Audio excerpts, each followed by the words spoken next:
ഇതാണ് രാജപ്പൻ തെങ്ങുമൂട്. ക്ഷമിക്കണം, ഇത് അയാളുടെ കാലുകളാണ്. മലയാള സിനിമയുടെ വിരിമാറിലൂടെ നല്ലൊരു വേഷത്തിനായി ഈ കാലുകൾ ചലിച്ചു തുടങ്ങിയിട്ട് കാലം കുറയായി. ഈ മുഖമാണോ അതിനൊരു തടസ്സം?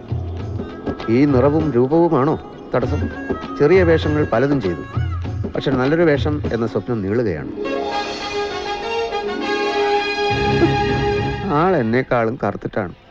വലിയ ആരോഗ്യവും സൗന്ദര്യവും ഇല്ല, എന്നിട്ടും സൂപ്പർ സ്റ്റാറായി. ഈശ്വരാ.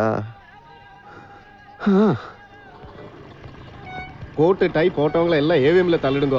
தெலுங்கு படம் கம்பெனி மீட்டிங் சீன். சரிண்ணா. மத்தவங்களை எல்லாம் சிவாஜி கார்டன். தமிழ் படம் பட்டாளத்து ட்ரெஸ் துப்பாக்கி எல்லாமே அங்க கிடைக்கும். ஓகேண்ணா. நான் புரிஞ்சதா? ஏதாவது டவுட் இருந்தா எனக்கு ஃபோன் பண்ணி கேளு. பண்றேன். வாங்கப்பா. ஓகே. எல்லாரும் இந்த ஆட்டோல போயிருங்க. என்னப்பா இன்னைக்கு எங்க ஷூட்டிங்? நிறைய இடத்துல இருக்கப்பா. என்ன வரையா? டயலாக் ஏதாவது கிடக்குமா? இல்லப்பா, பட்டாளத்துக்காரர் நிறைய தேவை இருக்கு. இந்தியா பாகிஸ்தான் வார் சீன். யூனிஃபார்ம் துப்பாக்கி எல்லாமே அங்க கிடைக்கும். மத்தியானம் சாப்பாடு, சாயங்காலம் டிஃபன் 100 ரூபாய். என்ன வரையா? டயலாக் இல்லைன்னா ஐயா, டிஷன் சுட்டுட்டு இருக்கும்போது யாரப்பா டயலாக் பேசுறது? ஆமா அது கரெக்ட்.